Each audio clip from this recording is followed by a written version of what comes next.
With the recent pulling out of the last American troops in Afghanistan, many people have been drawing parallels between the Taliban and the ultimate despair from Danganronpa. The first thing that I personally thought of when I saw all of those refugees running on the airport was, how is this going to affect the Danganronpa canon? After all, the original games did not necessarily even talk about the Taliban. However, just because something is not explicitly said does not mean it can't be a part of the storyline. And the way I see it here is that the Taliban is an essential piece of how the ultimate despair rose to power in Danganronpa. Now already the parallels are uncanny. Many would say that Afghanistan in its current state is effectively a killing game, much like the one that occurred at Hope's Peak Academy, with the borders being boarded up much like the windows. With the universal condemnation of the Taliban and their reputation for inflicting mass destruction everywhere that they go, I think that it would be safe to assume that the ultimate despair would have worked with the Taliban at the very least, and may have been composed of members of the Taliban. When you think about it, it makes perfect sense. The Taliban has been fighting in wars since the 90s, therefore they'd have plenty of expertise in the kind of activities necessary to take over the world. And with the abandonment of so much US equipment left behind in Afghanistan, they have both the experience, the knowledge,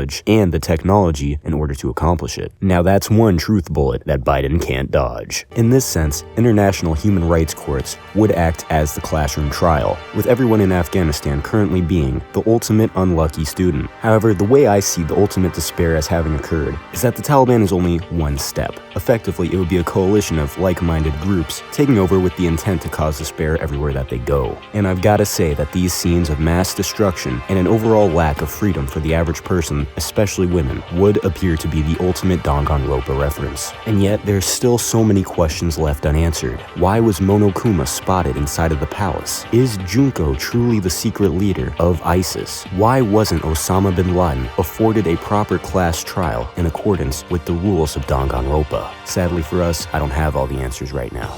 But I do think that we've built a solid theory here today, and as this story progresses, I can only hope that we can expand on it further. But ultimately, I consider this to be a good thing for all of us. Not only do we understand the Danganronpa storyline even more, but if we're lucky, we'll all get to live in Danganronpa with the cute boys and girls. And I know that we all want to lick up their pink period blood. And with that, I'm leaving it off today. Make sure that you go travel to Afghanistan in order to further the world turning into Danganronpa right now. Why are you not playing Fortnite Among Us? Hold up, I'm currently recording Kokichi Forces You to Bed ASMR. I'll be on in a second. What is a Kokichi?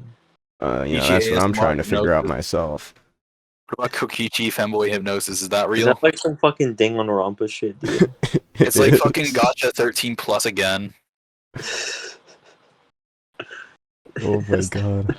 That Oh doesn't help no, at all. there actually was gender bent Kokichi. What the fuck's a Kokichi?